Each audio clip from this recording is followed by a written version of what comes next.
Hey there riders, Journo Kris here today. I've got my Husqvarna Svartpilen 401. This is the 2021 model and I am selling it. So I thought I'd give you my final thoughts on the bike and give you some reasons as to why I'm selling. Primarily, I think what I've learned from this bike is if you're buying motorcycles, you do need to be careful about what you're purchasing. Not because there's anything wrong with my 401, but actually because I owned it and a Ninja 400, and having the two bikes was perhaps unnecessary.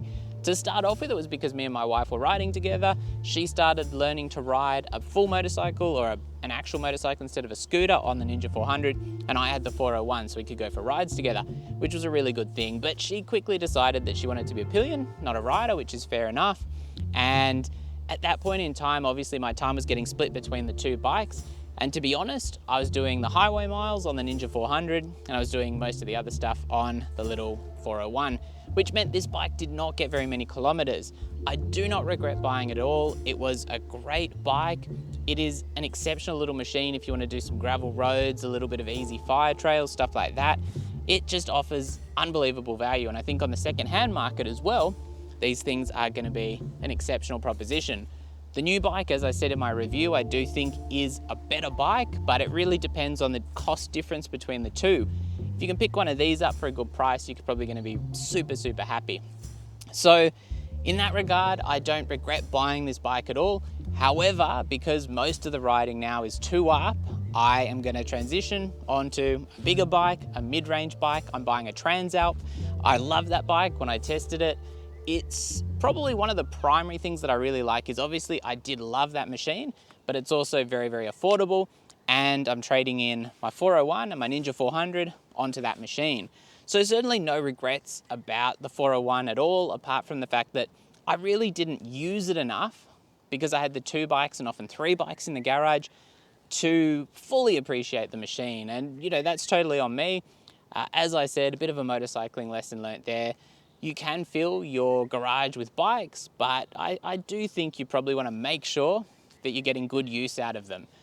No regrets at all. I think this is an exceptional machine. I think even in 2024, this bike is going to stand out, one of the older generation bikes compared to even most of the new offerings, simply because adjustable suspension, you got the spoke wheels, which look really cool.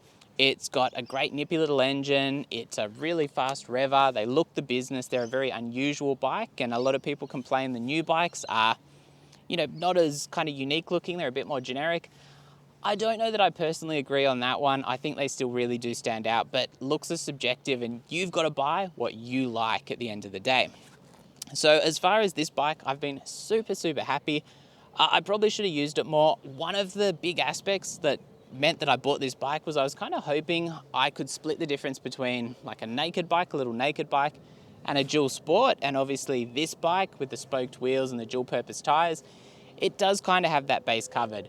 Is it a dual sport replacement? Realistically speaking, in the off-road stuff, no, it doesn't have the clearance. It is a much better, I would say, road bike than most of the dual sports, but you're losing the off-road use or the usability. And if you're thinking about going through really gnarly trails or single trails or things like that, obviously this is not going to be your choice. And I was perhaps getting a little bit hopeful there, I think, in hoping that this bike could replace my, say, WR250R, which I don't think is the case. As far as between having, say, the Ninja 400, the Svartpilen 401, and a WR250R, I was hoping that this would land squarely in the middle. I think it landed quite a bit closer to the Ninja 400, realistically speaking, although this bike you could very easily take along fire trails, easy fire trails, and as I said, gravel roads. So this bike will deliver. Obviously, it's a smaller bike. It's not really designed for long distance riding. Surprisingly comfortable seat, which I've always been impressed about, because you look at this seat, it's tiny. It does have a very tall seat, but the seat itself is really comfortable, much more comfortable than more padded seats. Nice, relaxed ergonomics. Obviously, this bike is quite, not very long from front to rear, and it's quite tall, which again does make it stand out. It does mean that for some people, they're just a little bit tall, but for me, it worked, no issues whatsoever.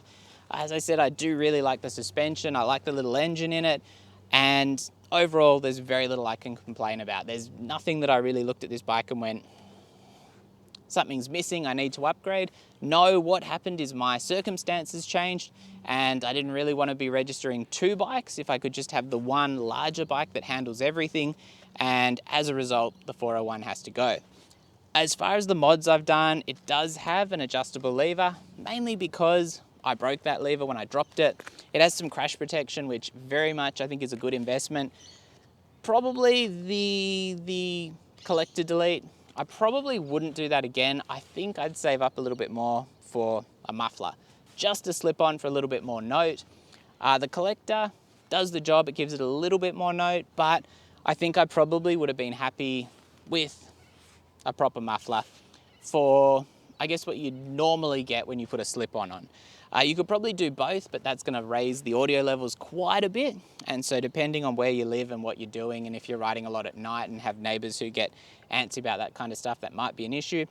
But for me, as much as I really did enjoy kind of doing the collector and figuring that out and getting the old one off and the new one in, and the weight savings, of course, I'd probably say I think a slip-on for most riders is going to be the better option overall.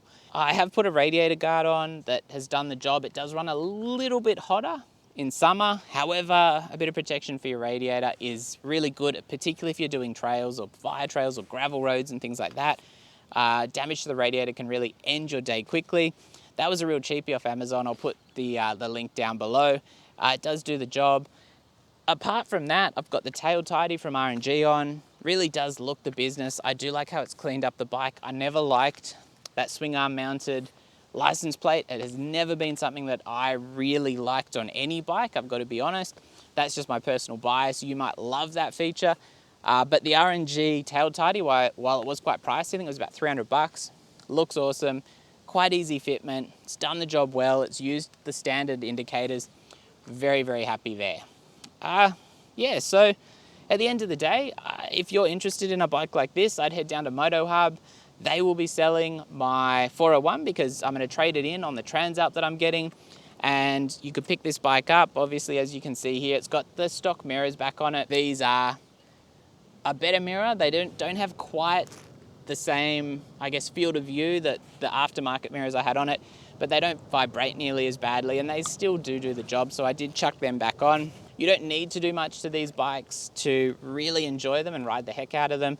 They're a great investment, I would say, as a new rider, because if you spend a couple of years on one of these, you're going to be pretty happy. For something specifically like this, the new Svartpilen 401, or 801, sorry, is going to be a pretty cool transition from this bike into a high power machine if you really like this specific package.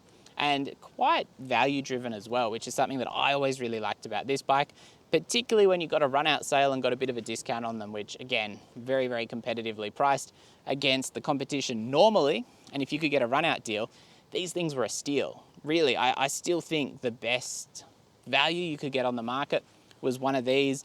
When the year rolled over and they started bringing in the new models, obviously no change between the 2 years, but just the old stock had to move.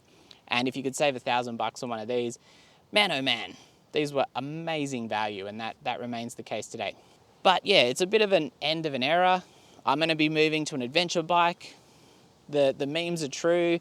The generalizations are true. You get to a certain age and you go, you know what? I need an adventure bike. And I'll do a separate video on kind of, I think, the reasoning behind that, because I think there's a very logical reason why people do move to an adventure bike. And there's lots of different adventure bikes that you can jump into. But I definitely have hit that point in my life. And as a result, I can't really afford to keep the 401 as a general runaround as much as I'd like to. And here we are. The bike's going. Like I said, go check out MotoHUB. They'll probably have it for sale soon if you're interested. As always, stay safe out there. Thanks for watching. If you've got any questions about the 401 or kind of my thought process behind selling it, just let me know down in the comments, because I will do my best to answer you. As always, stay safe out there. Thanks for watching. I'll be back soon.